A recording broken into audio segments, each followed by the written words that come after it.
Ball Thackeray లాంటి వ్యక్తి ఉండబట్టే హిందువులకు ఏ సమస్యలు వచ్చినా, టెర్రరిజం ద్వారా ఎటువంటి సమస్యలు తలెత్తినా కానీ ప్రజల్లో ఆయన కలిగించినటువంటి చైతన్యం, శివసేన సైనికులు అనేవారు వాళ్ళని.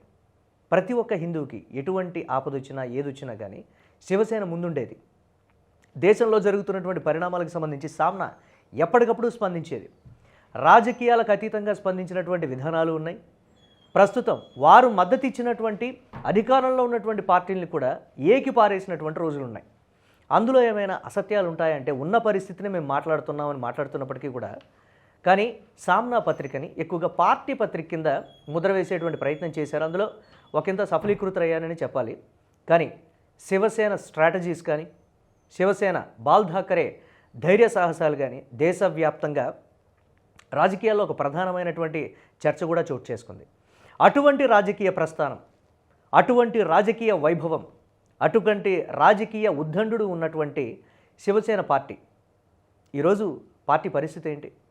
మహారాష్ట్రలో ఏ విధంగా ఉంది పార్టీ పరిస్థితి? ఉద్ధవ్ ఠాక్రే సరే, బాల్ ఠాక్రే చనిపోయినప్పుడు ఆయన బాహ్యంగా జరిగినటువంటి అంత్యక్రియలు, బాహ్యంగా బయట జరిగినటువంటి అంత్యక్రియలు, అంబేద్కర్ చనిపోయినప్పుడు బాహ్యంగా జరిగినటువంటి అంత్యక్రియలకి ఎంతమంది అయితే వచ్చారో అంతకన్నా ఎక్కువ మంది, దాదాపుగా 20 లక్షల మందికి పైగా ఆయన అంత్యక్రియలకు హాజరయ్యారంటే అన్ని రాష్ట్రాల నుంచే కాదు, దేశ విదేశాల నుంచి కూడా ఆయన అభిమానులు వచ్చారు అని అంటే మహారాష్ట్రలో పుట్టినటువంటి వాళ్ళే కాదు. బాల్ ఠాక్రే గురించి విని అప్పట్లో ఆయన ప్రాభవాన్ని, ఆయన వైభవాన్ని, అసలు అటువంటి వ్యక్తి చనిపోతే ఇంతమంది వస్తారా, ఇంతమంది తరలి వస్తున్నారా అన్ని రాష్ట్రాల నుంచి అనుకొని కూడా దాన్ని చూడటానికైనా సరే అక్కడికి వెళ్ళడానికి, అక్కడికి వచ్చినటువంటి వారు చాలామంది ఉన్నారు. అంటే 20 లక్షల మందికి పైగా అంటే దేశం మొత్తం ఆసక్తికరంగా చూసింది. బాల్ ఠాక్రేని అభిమానించేవాళ్ళు కావచ్చు, శివసేనని అంటే బాల్ ఠాక్రేని అభిమానిస్తున్నారు అని అంటే వాళ్ళందరూ కూడా శివసేన సైనికులనే అనాలి, శివసేనకు మద్దతు ఇస్తున్నటువంటి వ్యక్తులే అనాలి.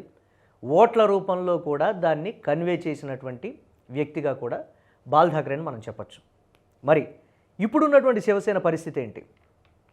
ఉద్ధవ్ ఠాక్రే, బాల్ ఠాక్రే కుమారుడు ఉద్ధవ్ ఠాక్రే, బాల్ ఠాక్రే మరణం తర్వాత ఆ స్థాయిలో కార్యకర్తలు కావచ్చు, అభిమానులు కావచ్చు, అందరినీ సంఘటితం చేశాడా అని అంటే చేయలేదు. భారతీయ జనతా పార్టీ 90వ దశకంలో అధికారంలోకి వచ్చినప్పుడు పార్టీ తరపున ఒక్క పదవి కానీ, ఏ పదవి తీసుకోకుండా మేము పార్టీకి మద్దతు ఇచ్చాం కానీ ప్రత్యక్ష రాజకీయాల్లో మేము లేము అనేటువంటి మాట మాట్లాడారు. That is ball Thackeray. అటువంటి గట్స్ ఉన్నటువంటి వ్యక్తి. మరి ప్రస్తుత పరిస్థితుల్లో కంప్లీట్గా ఒక చిల్లర రాజకీయం మహారాష్ట్రలో చోటు చేసుకుంది.